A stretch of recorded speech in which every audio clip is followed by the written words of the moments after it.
Hello everybody and welcome back to the Woodcrafts by Design shop. I'm Joshua Iverson and today we're talking about router bit storage.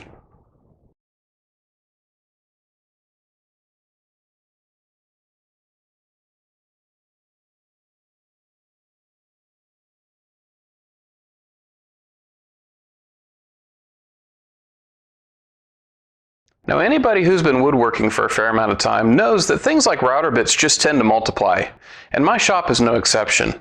I bought my first router bits almost 20 years ago, and my router bit collection has been expanding ever since. Now in my early days of woodworking, storing my router bits wasn't all that difficult. I'd either put them in the case they came in, or I'd put them in a little bit rack that I'd made from scrap 2x4s. It wasn't until I became a professional woodworker that my router bit collection really expanded into a storage nightmare. I had router bits in racks, I had router bits in cases, I had router bits in drawers, I had router bits everywhere, and last fall I finally had enough. I needed to come up with a better solution to store my router bit collection. Now it took me about 2 months of searching the internet and YouTube to come up with a plan. And in that plan, I took ideas from all over to create one cohesive design that I had not seen anywhere else. So let's take a look. Now as you can see, we have a wall hanging cabinet, pretty standard, with some glass front doors, also pretty standard. But what makes this cabinet unique is what's on the inside. So let's take a closer look. Inside, and what makes this router bit cabinet unique, is that each bit or set of bits has its own bit holder, and each holder is held in place by a rare earth magnet. By storing my router bits this way, it makes them easy to store, easy to see, and easy to get at. So when I need a specific bit, all I have to do is walk up to the cabinet, open the doors, find the bit I need, take the bit and its holder over to the router table, and the bit holder acts as a stand until I get the bit in my router. Also, storing my router bits this way allows me to minimize the amount of space needed to store each bit, and also makes them somewhat modular. I can rearrange the bits in the cabinet fairly easily to make my OCD brain happy.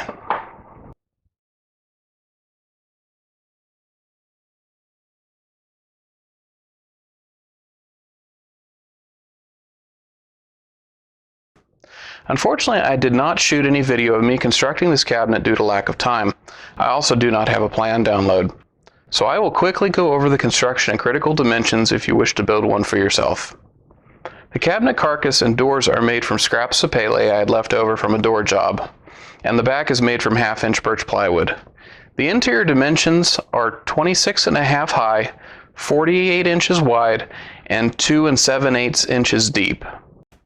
The steel flat bar that the bit holders hang onto is 1/8 inch by 3/4 inch. They are drilled, countersunk, and mounted to the 1/2 inch back via number 6 by 5/8 inch wood screws.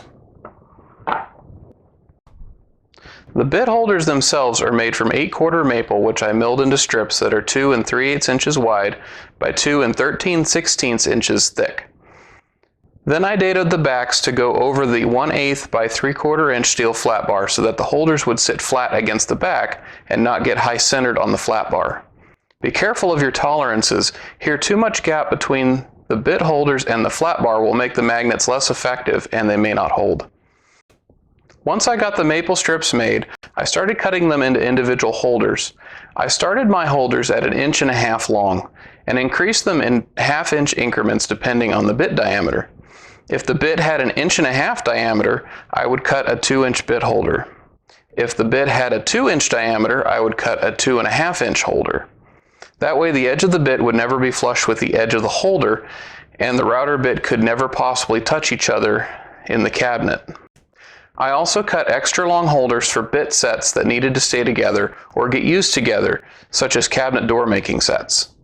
Once the holders were cut to length, I would drill a hole in the dado for an N48 1/8 inch thick by 1/2 inch round rare earth magnet to sit flush with the dado face. Then I CA glued them into place. I found that 1 magnet per holder was usually enough to hold most of them in place without fear of them falling off. There were a few holders that were holding heavier bits that needed 2 magnets to feel secure. Then it was a matter of drilling a 5/8 hole in the top for the Rockler inserts I used to hold the bits in the holders. After that, it was just a matter of inserting the bits and organizing the cabinet to my liking. Hopefully this video has inspired you to be creative with your own router bit storage. If you like this video, please give it a thumbs up. If you're new to the channel, feel free to subscribe. It's very much appreciated. And I'll see you in the next one.